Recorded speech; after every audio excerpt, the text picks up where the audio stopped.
What's going on, everybody? Welcome back to the Art of War. We have a super exciting video for you today as we are going to do the tier list for the new Grey Knights Codex. Huge changes for Grey Knights overall. I'm Richard Ziegler and I am joined by Mr. Michael Mann, and we are going to be diving into this video talking about all the different data sheets and how they kind of stack up with the internal balance of the book. Yeah, I'm excited to start to look a little bit deeper at the Grey Knight Codex because I think this is a book that's going to seem more interesting than maybe like the surface level read really gives off. Absolutely. There's not that many data sheets over here, but there's a good amount of competition because Grey Knights, as a lot of Astartes armies are, is a very elite army. And so every single unit you add to your list needs to be doing something important and impactful in a game. And Grey Knights do have some competition for that role. If you are joining us here, before we dive into the tier list, please do give us a like, subscribe to the channel, and tell your friends about us. All of that massively helps us grow. In addition, leave a comment below letting us know what you think of our tier list. Do you agree? Do you disagree? Are you having different opinions based on the games that you're playing? We'd love to hear those, and also just how you're feeling about Grey Knights in general. I'm massively excited. I'm going to be doing a group coaching on Grey Knights starting very, very soon. So if you're excited about that, check out theartofwar40k.com. If you want to see some of the battle reports I've been playing with Grey Knights, well, you're in luck. I've already played 3 of them with more to come. So check out The Worm at theworm.vhx.tv. There's a 3-day free trial. And on top of that, you get access to our international Discord community, which does have a Grey Knights channel. And I have been posting nonstop in there with a lot of different ideas. And overall, very excited about this book. And I will be putting a lot of time and effort into it. So hopefully you'll join me in that. Yeah, I'm very excited to see what you can really kind of cook up with this one. I'm a little disappointed by the new upgrade sprue, but not the melted gun. Yeah, I would have loved to have some other brand new models, maybe a full Drago in plastic. Yeah. But maybe in the future, hopefully in the future, that will happen. R.I.P. Drago. I've been playing Grey Knights since 3rd edition. I started with the Demon Hunters book with the pewter Grey Knight models. I've loved them ever since, so I'm always excited whenever they get new rules, and I can do some cool things. That's cool. I didn't know you were playing Grey Knights that long. Very, very long time. Is that your first army? That is my first army. Whoa, that's the cool. Grey Knights were my first love, and my Adeptus Mechanicus, which is another army I really love and play a lot. Their paint scheme is the Forge World Deimos, which is the Forge World of the Grey Knights. Oh, very that's special. Cool. I didn't know that. Everything's synergistic. It all works together. Absolutely. Okay, so with our tier list here, we have a couple different ranking slots. The top slot is going to be the auto take. This is a data sheet that is so good, so useful in a wide variety of circumstances, in multiple different types of detachments. It's going to be in pretty much every single list. So auto take, absolute best tier. It is the S tier in this tier list. Then we have tournament staple. These are going to be your good foundational units. You're going to see maybe only 1, maybe 2 of them in every list, but they're pretty much going to be in most, if not every list. But they might not be as spammable as the auto takes, and they might not carry the game as much as the auto takes. Makes sense. Then next up, we're going to have solid choices where these are like still good data sheets. You're going to see they're going to be very reasonable to play with. You're not wrong for taking them, but they maybe are not going to be as strong as the 2 categories above them, right? Niche pick comes in when there's like maybe a specific detachment or a specific unit combo that you're trying to use. So a character might be really strong in a specific detachment with a specific enhancement, be a niche pick, right? But it's not going to work in every other place, right? And then final tier is going to be YGWY. These are going to be those lowly data sheets that effectively don't have a real purpose in the army and will actively hurt your army for taking them. They're just so inefficient or don't do enough that by taking them, you're limiting the amount of effective resources you have in a list. And for Grey Knights, an elite army, that can be dramatically impactful in your games if you're running some of these, unfortunately. Yeah, for some armies, the barrier to entry is a lot higher than other ones. Elite armies like Grey Knights, it's a pretty high barrier to entry to get into a list. Like, you can't be even just like kind of bad. You just have to be good, right? You have to do something vital to the army. Everything's got to be working together as a cohesive whole. So that's our ranking here. We're going to go ahead and dive in, and we're going to go through the same structure as the Codex. So we're going to go through the characters first, then we're going to go into kind of the mainstay units for Grey Knights, and then we'll end with all those vehicle data sheets. So if you have your Codex, you can go ahead and open it up and follow along with us. Cool. Let's start off here with Mr. Grandmaster Voldus. He got a little bit of an upgrade in that he gained a psychic attack. That's D3 plus 1 devastating wounds, and it's hits on 2, strain 12, AP2, 2 damage. 2 damage, not great. AP2, also not great, but he gets a decent amount of shots from it. Also, it's surprisingly not blast, even though it's D3+1. That is kind of weird. It's a little bit of a strange weapon, but he previously didn't have it. He also is flat 3 damage in combat and strength 10, which is quite solid. That's kind of slaps. His ability, Sanctuary, is when he's leading a unit, they're -1 to hit. He can only lead Paladins or Terminators. -1 to hit is quite solid overall. It's a very good defensive buff on a larger Terminator unit. Yeah. I think one of his weaknesses here is that the Terminators are quite expensive. And to get the benefit out of this rule, you're probably leaning towards an 8 model unit or a 10 model unit. And those units are almost a quarter of your list with how expensive they are, plus Voldus. And he did go up a decent amount of points, 15 points from Index to Codex, even though his rules only changed a little bit. So that's a little unfortunate. He does have some fight phase charge mortals that he can do. He lost his +2 against demons, but overall he's relatively similar, but got a points hike. At 110, he's very much competing with the other 2 generic characters that you'll be thinking about, like the Grandmaster and the Brother Captain. So I personally think that he's a relatively niche pick. As more people play the game right now, I think the meta is not favorable to large Terminator units. No. Certainly not multiple of them, and I think if you're going to run some of the generic ones, you're going to want to have a different character who gives them a very critical defensive ability, where it's honestly better not to be shot than to be shot at -1. Yeah, the -1 to hit is just not gonna be good enough. It's not that potent of a defensive buff in the game. A lot at of the 4 moment. rolls to hit. A lot of 4 rolls to hit running around. Now, if you give someone like a 5-up Feel No Pain on 10-man Terminator break, that could be like a okay, this is a reason to bring like a big 10-man break and a really good character, but -1 to hit is just not enough. It's tough. So Yeah. I think he just misses out because of that. So I'm going to go ahead and drop him into a niche pick. You can still run him, but I think he's not the most competitive choice. Yeah. Then we have the regular Grandmaster. So the Grandmaster still reduces stratagem cost by 1. That's a very good ability. If you are taking Terminator units, you're going to want to be able to use free strats on them, whether that's a charge reroll, a rapid ingress, it could be Mists of Deimos in the Banisher's detachment.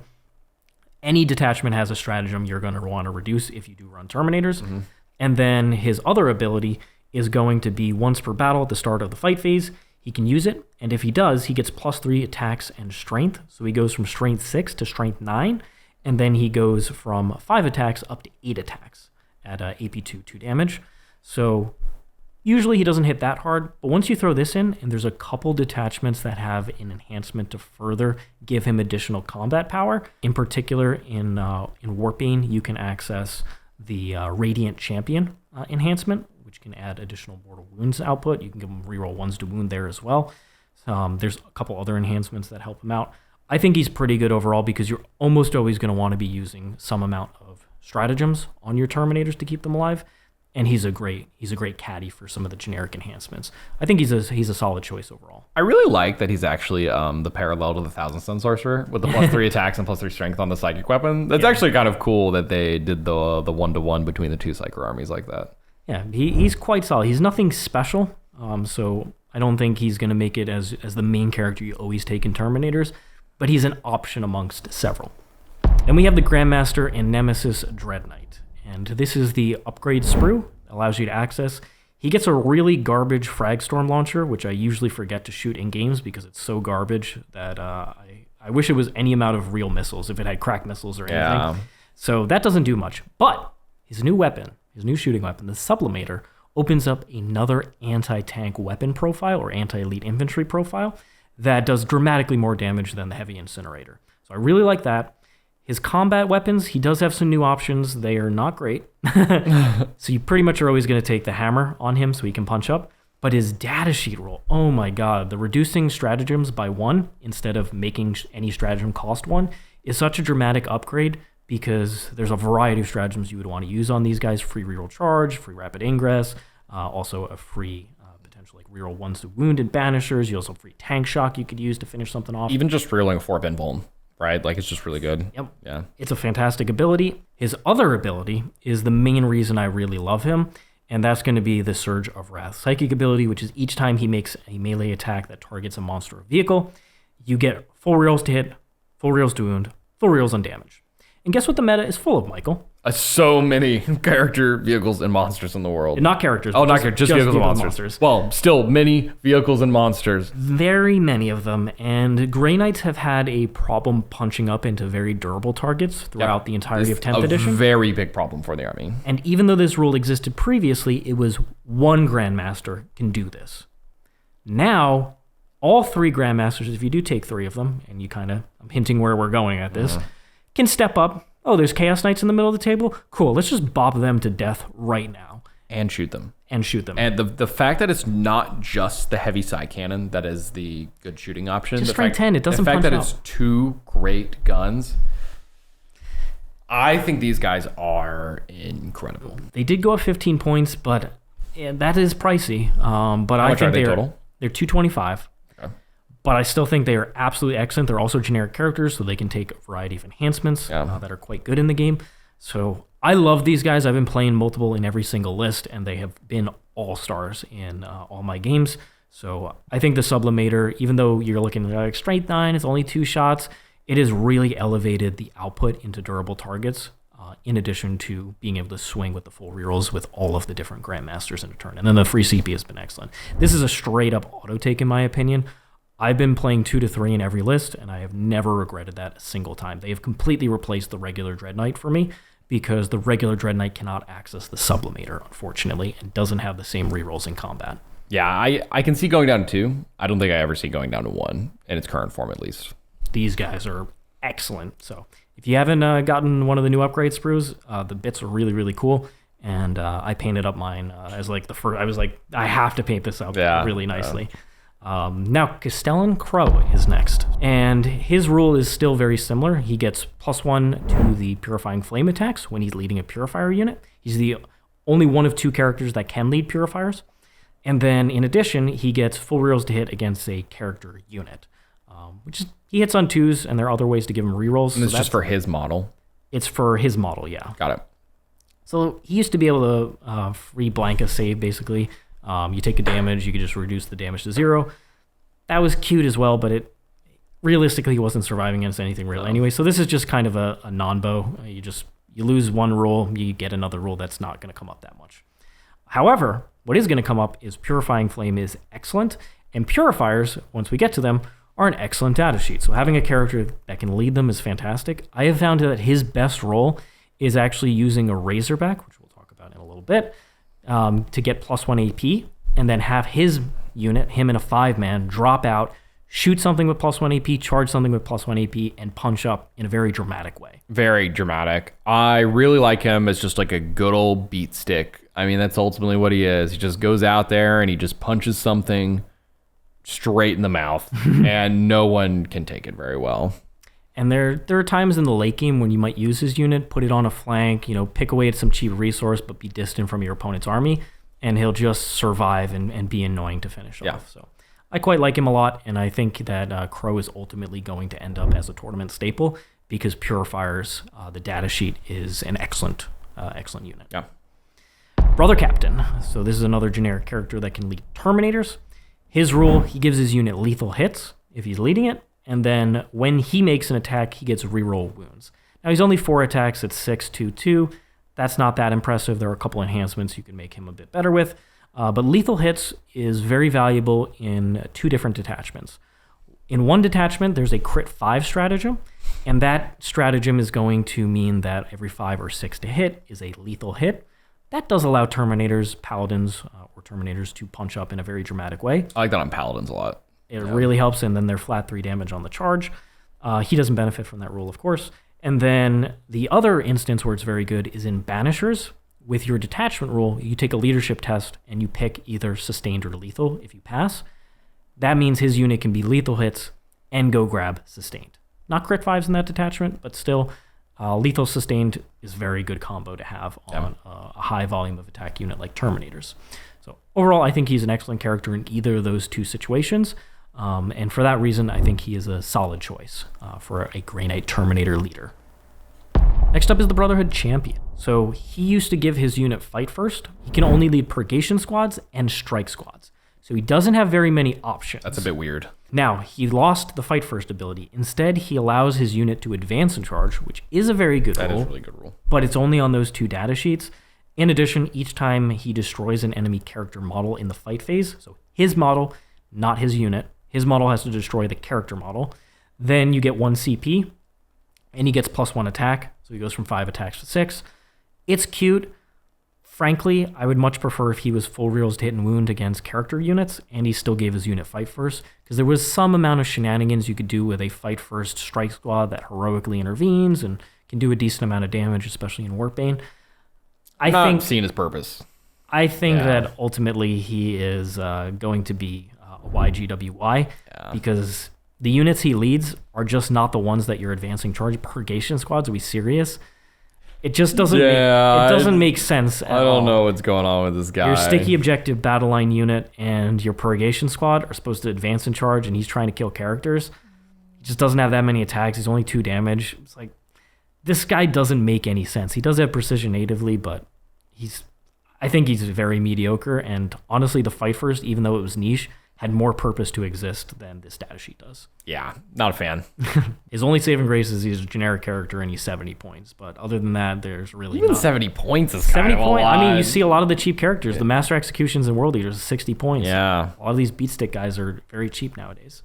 Next up is the Brotherhood Librarian. So he had a complete rewrite. He used to roll a d6 and try and do a bunch of mortals, and he went up to 120 points, which at that point he was priced out of the game, in my opinion. They've redone his data sheet, so he's no longer a random amount of mortal wounds to the opponent.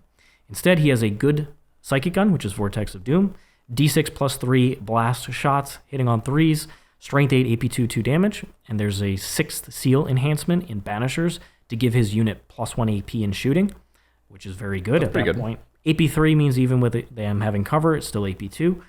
And then his rule, his Psychic Hood is still 4 up, feel no pain against psychic attacks, but his other rule is going to be 18-inch Lone Op.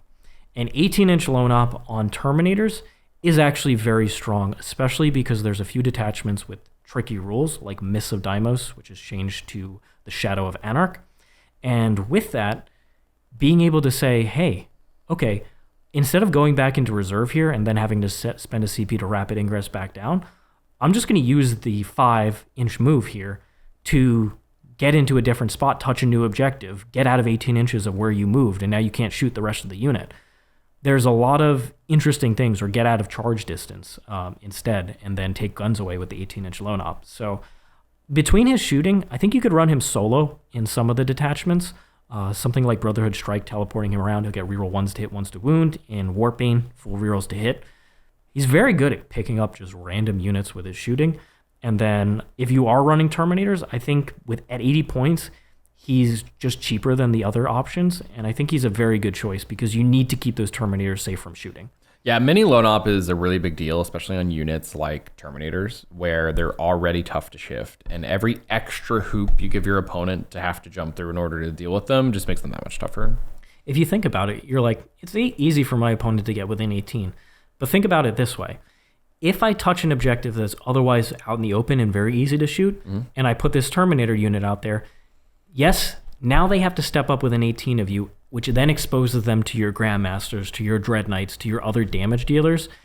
So you force your opponent to get close enough where Grey Knight's threat range becomes a lot more dramatic. Because a lot of our guns, 24-inch range, 18-inch range, or less. And then our combat is where our vast majority of our damage is done. We need our opponent to be drawn in and get close to us, so we then hit them back in return. And this ability is one of the ways to do that and keep your Terminators safe. Yep, I agree. So I ultimately think that he will end up being a tournament staple. Next up, we have the Brotherhood Techmarine. So he received the updated profile that the normal Space Marine Techmarines have. And the key things to point out here are he can join Purifiers. And of course, he's a generic character, so he's the only way you can give Purifiers one of the enhancements. This is going to be one of his few utility rules. Okay. One of the main ones. The other rules that he has is he's a Lone Up if he's within 3 of a Grey Knight vehicle. He, in the command phase, is going to pick a vehicle within 3 and give it the D3 heal. And he also gives it +1 to hit. And then his last rule is a complete meme, which is that each time an enemy unit ends a charge move within engage range of 1 more Grey Knight vehicle units that are within 6 of this model's unit, You can target this model's unit with a free heroic intervention and do so even if you heroiced already. So the Techmarine can heroic. The Techmarine and possibly with his unit. With his purifiers. I see what you guys were doing. It's just not as cool as you think it is. No. So ultimately, he can be there to kind of heal up your Dreadknights. That doesn't really happen because they start getting used aggressively pretty early on. And your opponent's incentivized to try and finish them off. Dreadknights are usually one and done. Yeah, if they're going to take damage back in return.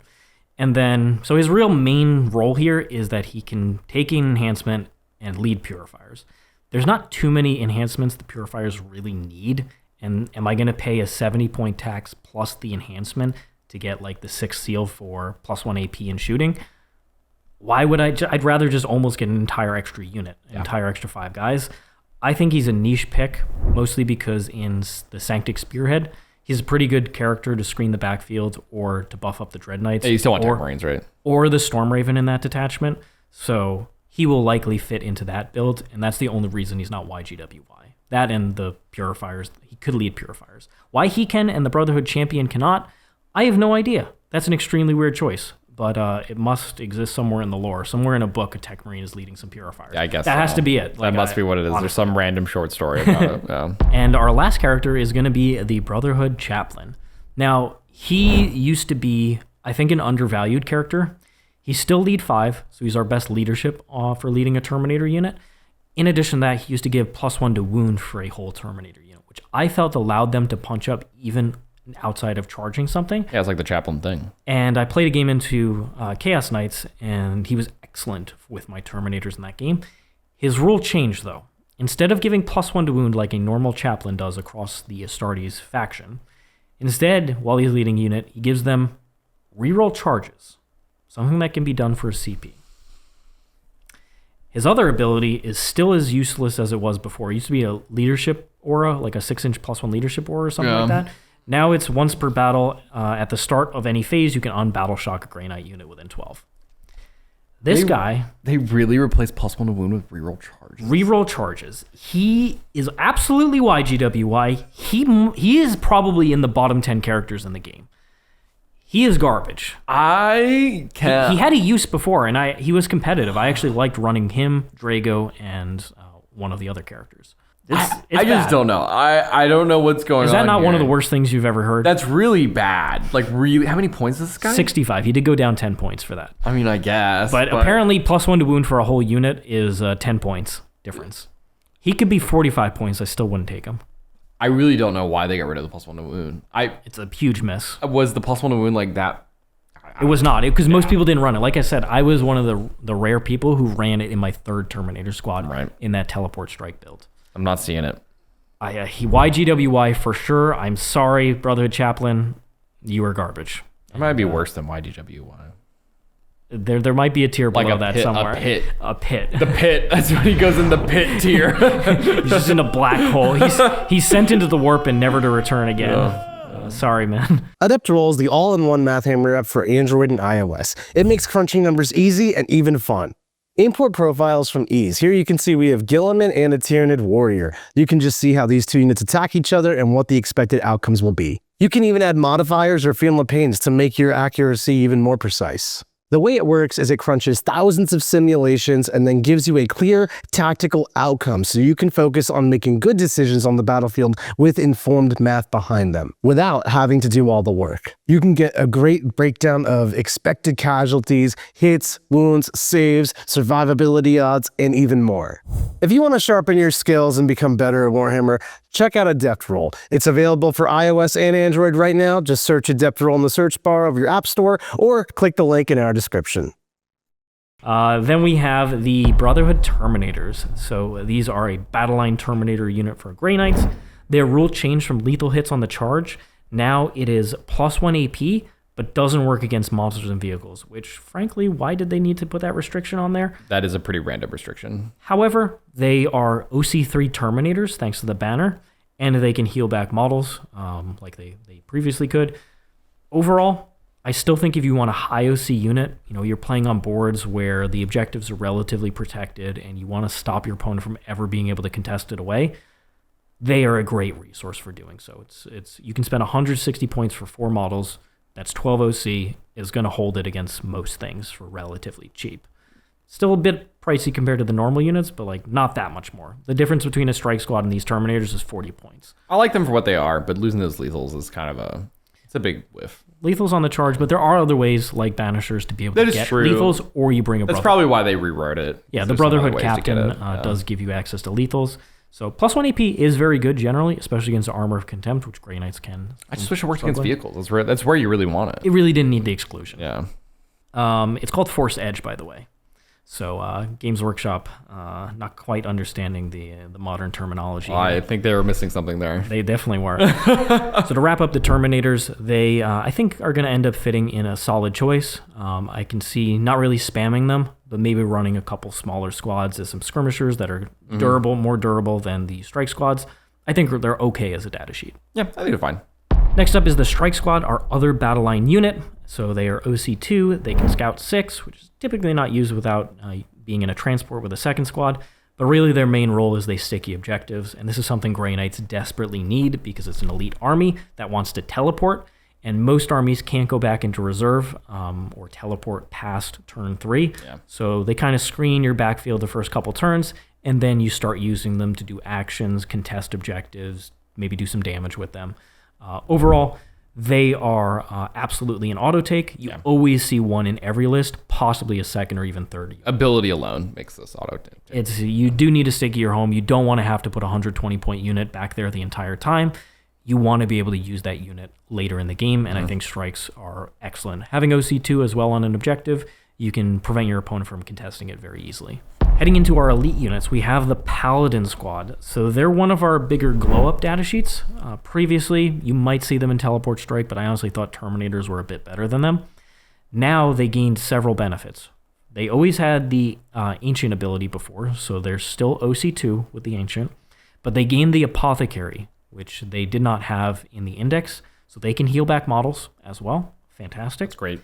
In addition, their Psychic ability is that when they charge, they get +1 damage, bringing them to flat 3 damage. They're 4 attacks each.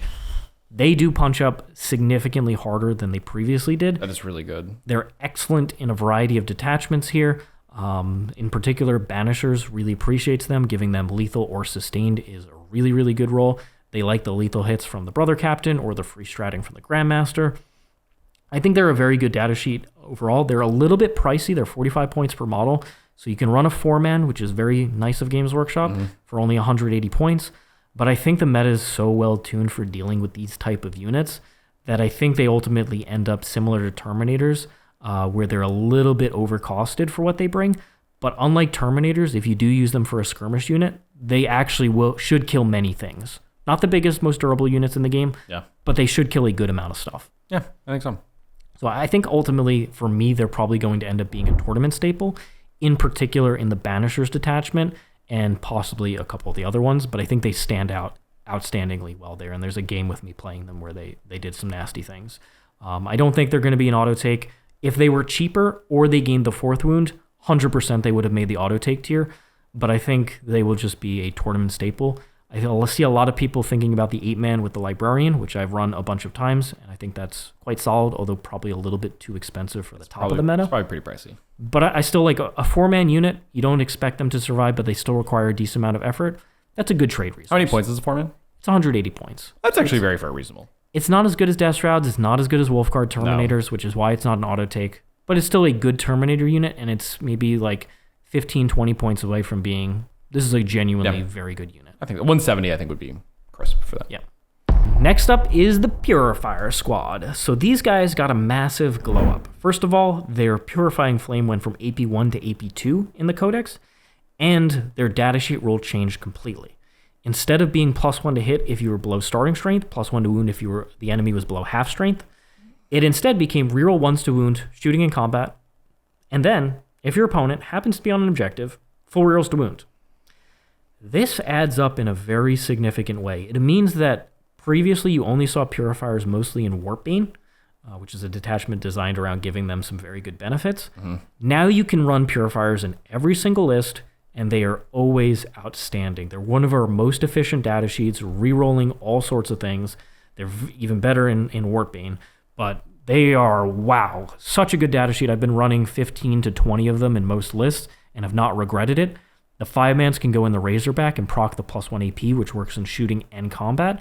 And they can be led by Crowe or potentially the Techmarine, but more likely Crowe. It's more than likely Crowe. I think this unit is straight up auto take. I would not leave home without 15 of them. I think 20 has been a really nice number, having one 10-man unit to really punch up into something durable.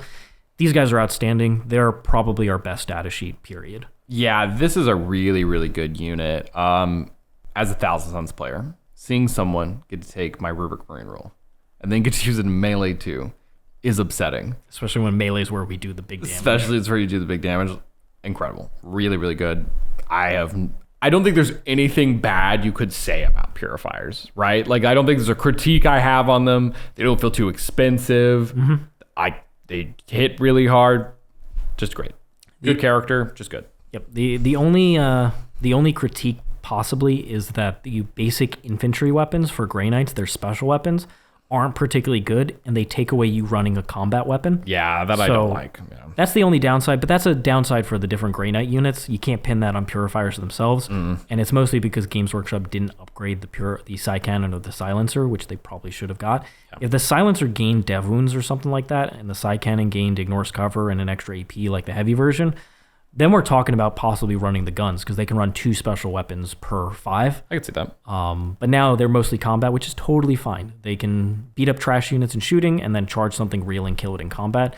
They've been excellent in every game that I've played. Venerable Dreadnought is up next, and he got quite a few upgrades. He's moving 8 inches now. He gained Deep Strike, and he can teleport with Gate of Infinity. In addition, his datasheet rule, which previously was infantry units within 6 got reroll 1s to hit and 1s to wound, which was cute, but he was so immobile and hard to maneuver that it was never seen. Now, if he hits a target, all the Grey Knight units that shoot at that target get +1 to hit. So that's Dreadknights, so they would hit on 2s against it, as well as your variety of infantry units. Now, it's until the end of the phase, so it doesn't work in combat. If it did work in combat, like the Razorback, I would actually consider running one of these, but I think ultimately it's mostly going to be seen in the vehicle heavy detachment, where you need more, where there's less rerolls and you need more consistency. So Sanctic Spearhead, there I could definitely see running one, but I don't think you'll see it in most of the other detachments. So I think it will end up as a niche pick. Yeah, I think that makes sense. It's cool to see a Venerable Dreadnought actually be usable, at least, right? Yeah, it also didn't go down as much as I would have expected. It's 140 points. Many of the box knots are significantly cheaper. Now, he does have a 2-up save and has these like psychic abilities. Yeah. But at the end of the day, I think if he went down maybe 20, 25 points, we might think about running him in some more lists. I think the cost of being a deep strikeable Dreadnought is Dreadnought is probably pretty high, right? Yep. Next up, we have the Interceptor Squad. So this is a power armored unit that moves 12 inches. So it has significantly more speed thanks to that native 12-inch move. In addition, they have the fly keyword, which Grey Knights don't have in too many places. And they have a fire and fade. After they shoot, they can move 6 inches. So they can step out, blow up a cheap unit, get back behind a wall. They can also potentially drop out of a Razorback. The Razorback hits the target, they shoot, they then get back into the Razorback, so they can potentially reutilize that over multiple turns. In addition to that, they potentially can do a move block, get up in your opponent's face, they can go contest an objective away, you can deep strike them, potentially 6-inch deep strike them, and then move them after shooting. So they have a wide variety of use cases in many different detachments. I quite like them. Grey Knights don't have many scout moves or infiltrate, and so an early area denial or something like that on many different boards can be tough, and there's not a guarantee. There's sometimes you have to reroll advance rolls to try and get there. Inceptors just solve that problem by saying, if a bunch of points are available in a particular place, I can just go ahead and secure these, no problem. Yeah, I really like the move, shoot, move capability. It just does everything Grey Knights basically want to do, which is really nice. And it's especially true that, for instance, some opponents against Grey Knights that don't have 12-inch deep strike denial are going to want to screen their objectives while using their units, but they want to screen, okay, you can 6-inch deep strike. Cool, I'm going to go ahead and block that. But to screen against you come down 6 inches away, you shoot them, and then you move, they have to overemphasize screening against you to try and stop that. And I think that extra dimension really helps the Interceptor datasheet. So I personally think that they are not necessarily an auto-take choice, but I think they'll ultimately fall in the tournament staple.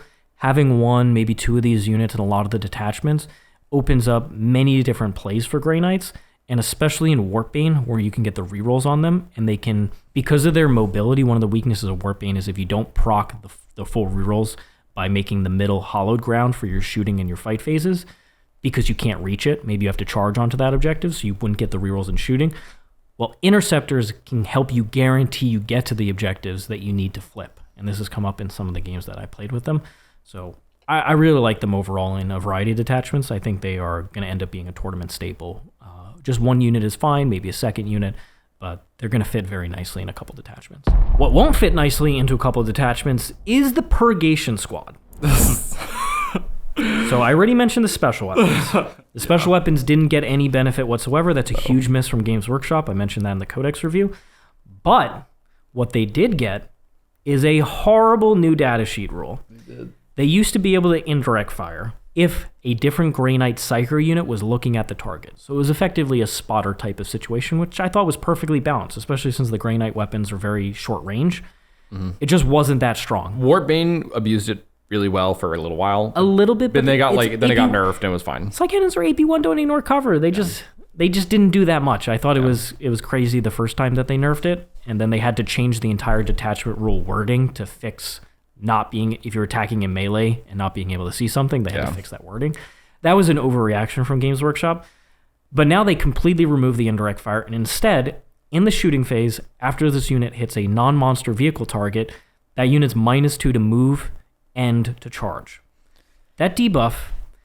Yeah, this is just not good. It's not very good. And the reason is that when you're trying to shoot a unit that's supposed to be a shooting unit, you want to kill your opponent's unit. You don't want to debuff either the remains of that unit, or you don't want to just shoot it, do nothing except for a debuff. You want to kill it. You have elite units. You can't afford to trade like that. This is a fine ability on like a 60, 70 point unit.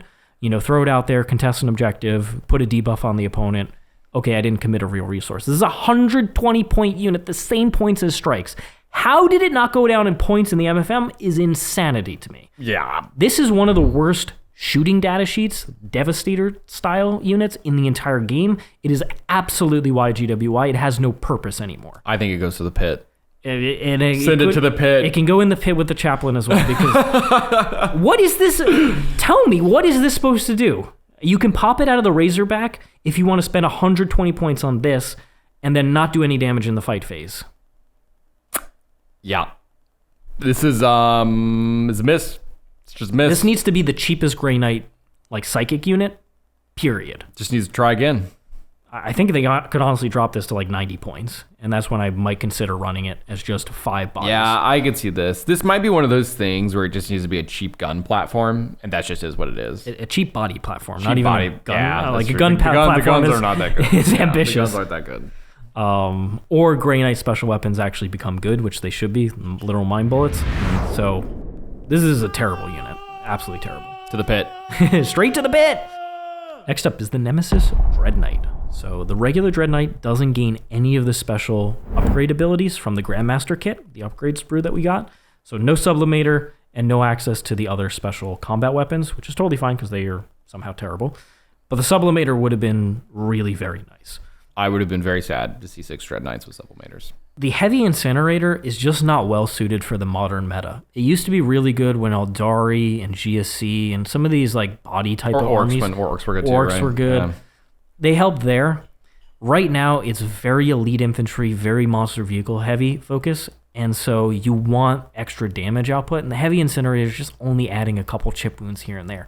You're paying 210 points for this platform. It's defense at T8. Yes, it has a 2-up. Yes, it has a 4-up invuln, but you'd be shocked how much damage it takes because the meta is tailoring for these type of durable units. Yeah.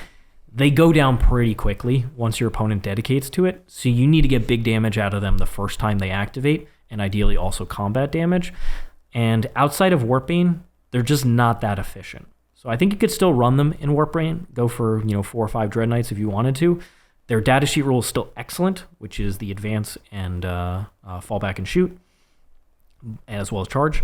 But I think I'd rather go for the Grandmasters first, fill out my Purifiers, and then start looking at other datasheets. I think Grey Knight Dreadknights at 210 is pretty pricey for where we're kind of at. Yeah, the comparison is a lot rougher these days because Grandmasters just got so much better. Because back then it was like, they did kind of the same thing. We actually preferred regular ones because they could advance and do things. Yeah, the advance and do stuff was really nice. But now that the Grandmasters have picked up the upgrade sprue, have picked up significantly better abilities, it's just kind of like... Free stratting his rapid ingress is big. Yeah, there's just not much of a reason. So I think these guys are solid overall. I think you will still see them, especially in probably Warpbane and the Sanctic Spearhead. Mm-hmm. I think outside of that, I've been preferring Grandmasters and just the Grandmasters and Dreadknights. Yep, I think it makes sense. Now we're going to move into some of the other vehicles that Grey Knights have access to, and these are going to be pretty easy to talk about because the Land Raider and the Land Raider Crusader are completely garbage. They are supposed to be transporting Terminator bodies into the heat of battle. You can move, disembark, and then still declare a charge. Mm. Grey Knights use rapid ingress to charge things. Yeah. Instead of spending 240 points on a transport that does basically very minimal amounts of damage and is a gigantic brick of a unit that is very hard to fit anywhere. Yeah, moving these models is actually one of the biggest issues with Land Raiders, more than even just kind of like the platforms themselves. Like they're physicality of models is huge. It's a big deal. So I think the Crusader and the Land Raider are both pretty terrible overall. I would rank them as YGWY because if you are trying to run a Land Raider and synergize them with Grey Knights, which is a teleporting focused army, they need to really do something special. And they just don't. Maybe they should have given reroll, if you disembark from it, you get reroll wounds in the subsequent fight phase. Maybe that would be something quite interesting, help Paladins punch up. Yeah, an incentive for the... Something extra. They should get a second rule for Grey Knights specifically to help them deliver damage output for the army. I think so. You can't spend 240 points on a delivery mechanism for an already expensive Terminator. You should already do for free. Exactly. Or 1 CP, or if you bring the Grandmaster, it is free. The Redeemer, on the other hand, I think will end up being a niche pick. It's the best out of the Land Raiders by far. Its Flamers pose a genuinely scary Overwatch threat. Yeah, the Redeemer Flamers are really good. However, it's not really the meta for that, with a lot of high toughness targets and less 2-wound infantry than previously existed. But I think if you're going to consider running one of them, maybe in Sanctic Spearhead, you're going to lean towards the Redeemer, so I think it fits better in niche choice. Mm-hmm. Rhino, on the other hand, does not fit in niche choice. Michael, you don't know what this does. I actually don't. I don't know what this rule does. You don't know what this does. I've been saving this one. I have not told Michael. I've just told him the Rhino is spectacular. But let's get a real true reaction. Okay, you're going to get it. It's the same as a normal Rhino, same defensive profile, Great. All good. It has the same type of Hunter-Killer Stormbolter, and then has Firing Deck 2. Its rule, True Silver Aegis, is an aura. While a friendly Grey Knights unit is wholly within 6, models in that unit have a Feel No Pain, 6+ against mortal wounds. Okay, I was really on it. I was like, this doesn't sound that bad. I was like, 6 up Feel No Pain and an aura for Rhino? That sounds pretty good. Mortal wounds? 6 up, only against mortal wounds. This is in a meta where we just got a Thousand Suns Rhino that if it hits the target, you get +1 to hit, +1 to wound with psychic weapons. Or the Death Guard Rhino, if you pop out hits a target, they count as afflicted, right? And you get reroll wounds? I don't think it's afflicted. I think it's just reroll wounds. You just get reroll wounds still. Yeah. I'll take that. Even the World Eater's Rhino, you step within 9 of it, you can disembark the contents. Yeah, this is tough. I need the name of the person who wrote this. I need it in my life because I cannot understand why this would happen. How did this happen? Seriously. Can you just read that rule and say, what is this doing? Nothing. I would have been so fine for a generic 6 up Feel No Pain. I think that would have been actually kind of cool. Totally fine. It's not that. It's not that. It's not that. That is actually really bad. I was imagining bad. I genuinely didn't think it was going to be like that bad. When we do the top worst units in the game again, this is 100%. There's a pit. There has to be something. Send it to the pit. What is below the pit? Because I honestly think this is the worst one. Tartarus. angers me how terrible the datasheet is. Because the Rhino is a cool mobility tool, and it would help get 10 Purifiers and do stuff. It could have got any other rule, and it would have been more interesting. Honestly, healing +1 wound is more valuable than this garbage. That is true. That is actually true. If all the Rhinos in the game were still +1 wound that they heal, I'm like, okay, that's pretty useless. This is also useless. It's fine. But other Rhinos are getting spectacular rules. This is just an embarrassment. Razorback is not an embarrassment. No. So it has a couple weapon options. You get your 100 killer missile. Those are cool. But its datasheet rule changed. It used to be if you popped out of it, you got reroll wounds into the target in the shooting phase. So basically it was seen mostly on Purifiers. And that was still pretty rare. And sometimes on Purgation Squads. It was a pretty rare thing to use. Now, it changed where in your shooting phase, you pick an enemy unit, and as long as you hit it, you then get to decide which of those enemy units that you hit gets +1 AP for the units that disembark this turn, and it's +1 AP until the end of the turn, which means you get it in the shooting and the fight phase. This is just like that little GSC vehicle. It is very similar to that. So that means that ultimately you are going to get +1 AP on your combat, bringing you to AP3. Very good into armor contempt armies. AP3 is a huge breakpoint. Purifiers, their Purifying Flame going up to AP3. I've been really liking 5 Purifiers with Crowe because you end up getting 14 Purifying Flames at AP3, Stormbolters at AP1, especially if they're not in cover. That's a lot of damage. In Warpbane, you can get the rerolls inbuilt anyway. So you can create some really nasty packages. The other thing about the Razorback is it has a annoying enough defensive profile to draw out real units. It's relatively fast with the 12-inch move. And it's pretty efficient in Warpbane because you get the full rerolls to hit if it's in a particular zone. And then it's twin-linked on the last cannon. You get the 100 killer missile. It's a solid platform. It doesn't shoot spectacularly, but it opens up a range bracket Grey Knights typically don't have. And it does so for a very low cost of 85 points. Did you say 85? Yes. I've been running them in Warpbane previously, and I think they are pretty upgraded in that detachment. Wow. 85 for that. That is so good. I really like them. I took 3 in my latest Warpbane list, and they were fantastic in that game. So I think they are going to end up being a tournament staple, in my opinion, in the best builds. This might be an auto take. In the future may foretell an auto take. Maybe it'll be auto take. I can see that. I could see it. I think some people will still lean towards the Terminator builds or go for 6 Dreadknights or something like that, and so they won't be seen in those builds. But I think in an MSU Warpbane list, these guys would be an auto take in that detachment. What a good data sheet. I'm so jealous. Even though I have the Thousand Suns Rhino, I'm jealous of this. I'll give you my Rhino for your Rhino. Pass. Now we have the Stormhawk Interceptor and the Stormtalon Gunship. And frankly, it's similar to Land Raiders where they just don't do enough for what you get. They have a bunch of random guns. They can do some amount of damage, but they're flyers with 0 OC. They're pretty clunky to move around. They're just not that good. And you don't see them in Space Marines. I don't think they're good enough in Grey Knights. And I would have liked to see them get some sort of psychic rule to make them more interesting than the regular ones, which are already never seen. So personally, I think both of them are YGWY because they don't really fill a role. They're just jammed into the Grey Knight book without any actual purpose. There's no synergy with the army. They're just data sheets to have data sheets. And I think that's honestly one of the worst case scenarios when they write rules is we're just putting this data sheet in here for it to exist, just to take up space. It's like, why? Let it do something cool in Grey Knights. Then we have the Stormraven Gunship as our last data sheet here.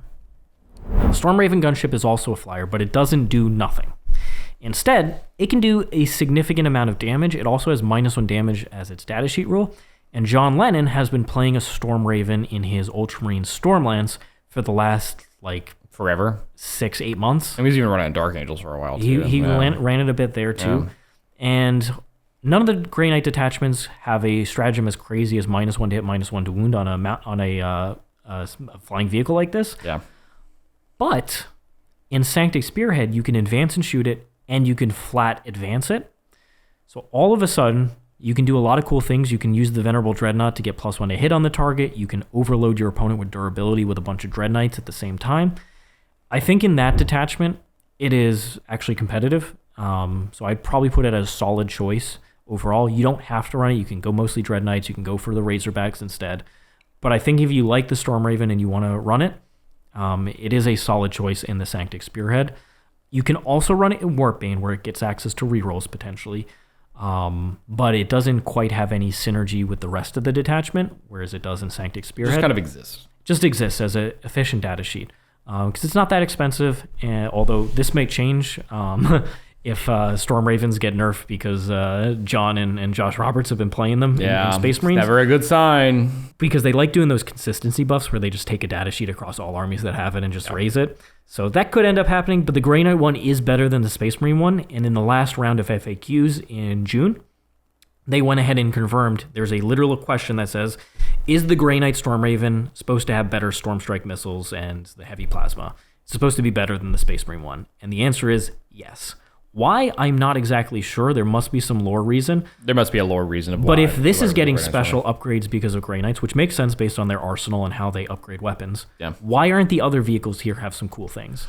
It would be weird just for the Stormraven, right? It's just the Stormraven. Yeah, that is a little bit weird. So it would make sense if all the different units had like bit different profiles, bit better profiles, because Grey Knights have the best arsenal among the Astartes. But that is not really reflected outside of the Stormraven. No.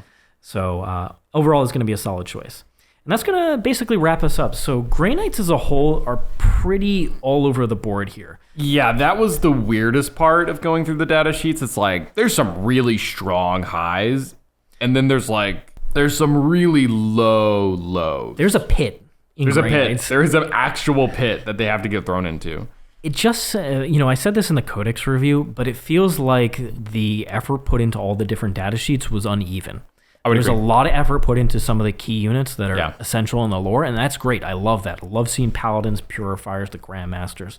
All that felt really good. But then there's a handful of data sheets where they felt like making changes, but they made changes for the sake of change instead of starting with the big question, which you should every time you look at one of these, which is, what is the role of this unit in this army? What role does it perform? How do we make sure the rules align with that role? Yeah. It just felt like throwing a rule out here because it was different.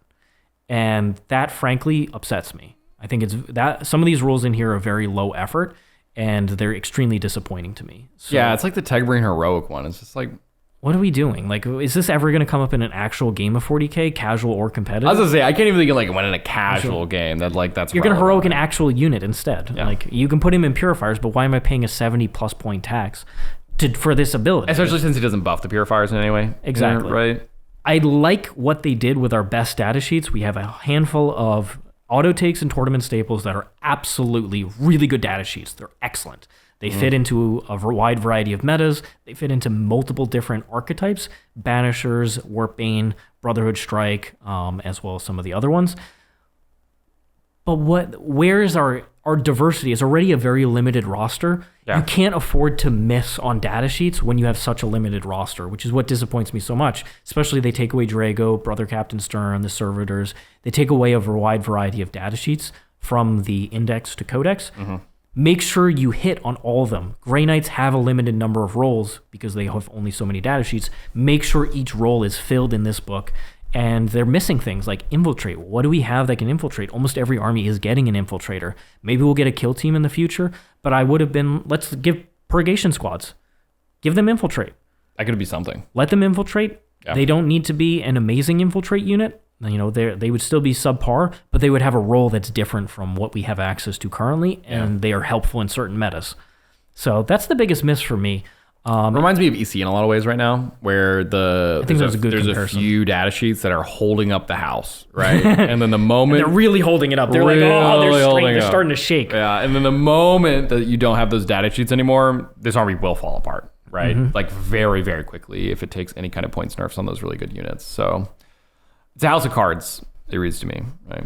Yeah, I'm really hopeful that Grey Knights will get a bit more love in the future. I personally was waiting for the model line. I haven't been painting my Grey Knights, as you can see. If you look on the games, they're not the best painted models out there. They look good. They've been to tournaments, but they're not outstanding. But if you look at some of the recent games I played, I painted up the new Grandmaster to basically the best standard that I can personally do, as well as the Brotherhood Librarian that I've been running in some of the games.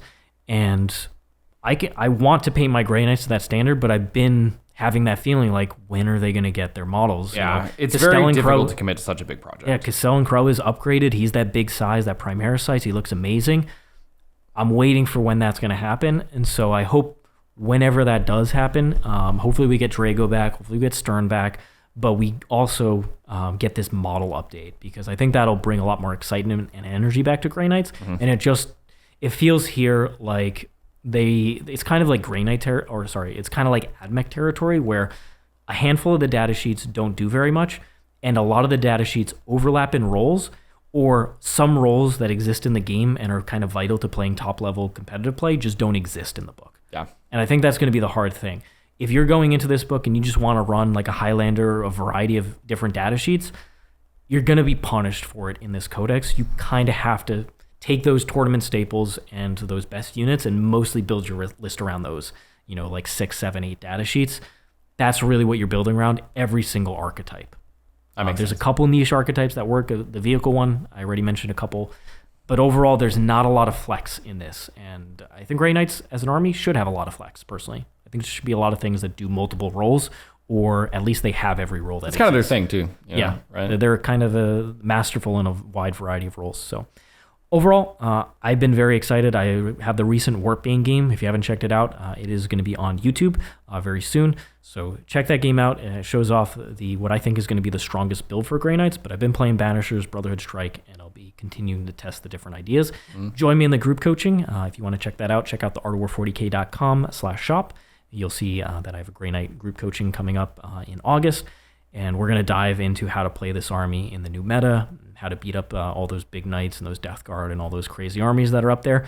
And otherwise, if you want more content from us, check out The Worm at theworm.vhx.tv. There's already 3 Grey Knight battle reports in there with post-game analyses, but there's also going to be plenty more coming soon. And you get access to our international Discord community, where you can go ahead and chat with me all day, every day in the Grey Knight channel, as well as Mr. Jack Harpster and some other top Grey Knight players who hang out in our Art of War Discord. If you have been joining us and you enjoyed this tier list, if you agree with our analysis, disagree with our analysis, definitely let us know in the comments below. Give us a like, subscribe to the channel, and tell your friends about us. That massively helps us grow the channel. And we just really enjoy your support. Hopefully you've been enjoying the updated editing that we've been adding to our YouTube videos and our Worm videos. So a lot of production quality is being put into these ones. So if you do have feedback for us, please let us know. Otherwise, we really appreciate you. Thank you. And I'll be looking forward to reading the comments. Thanks for joining me, Mr. Michael. Yeah, of course. And we'll see you all very soon for more. So Bye, on guys. for now.